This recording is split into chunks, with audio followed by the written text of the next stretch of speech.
নবীজি বলছেন একদিন সাহাবীদের মজমায় একদিকে তাকাইয়া বলছেন যুদ্ধের জন্য ফান্ড কালেকশন করতেছে, দান।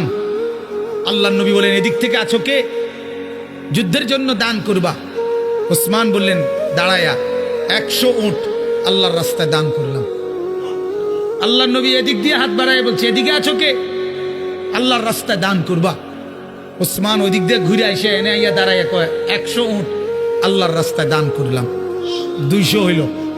মাঝ বরাবর হাত দেখাইয়া নবী বলছে এদিকে কে আছো? আল্লাহর রাস্তায় যুদ্ধের জন্য দান করবা। ওসমান এখানে এসে বলছে আল্লাহর রাস্তায় আরো 100 উট আল্লাহর রাস্তায় দান করলাম। 300 হইল। ভাইয়া 6 বার নবীজি বলছে আর কে আর কে আর কে?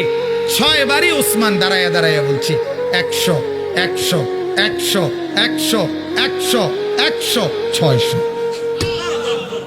কয়শো? 600 উট।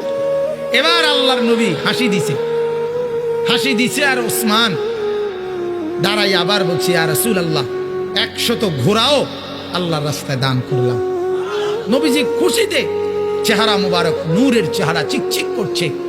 হযরত ওসমান বলছে ইয়া রাসূলুল্লাহ একটু অপেক্ষা করেন, আমার দান করা শেষ হয় নাই, আমি ঘরের থেকে একটু আইতে আসি। হযরত ওসমান ঘরে গেছেন, রুমাল বিছিয়ে দিয়া বিবিকে বললেন স্বর্ণ গহনা অলংকার যা আছে সব দাও। স্ত্রী বললেন কেন?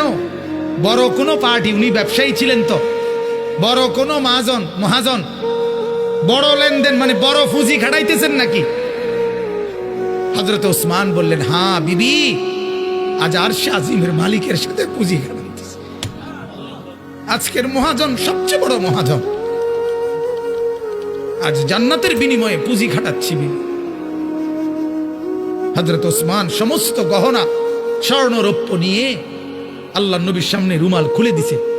হাদিসে আছে আল্লাহর নবী এক হাতে স্বর্ণের টুকরা এক হাতে রৌপ্যের টুকরা হাতে তুলে আল্লাহর নবী তখন বলছেন আল্লাহুম্মা ইন্নী রাযীতু আন উসমান ফারদি আনহু।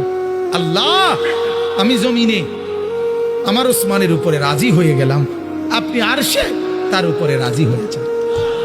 আমি জমিনে রাজি, আপনি আরশে রাজি হন।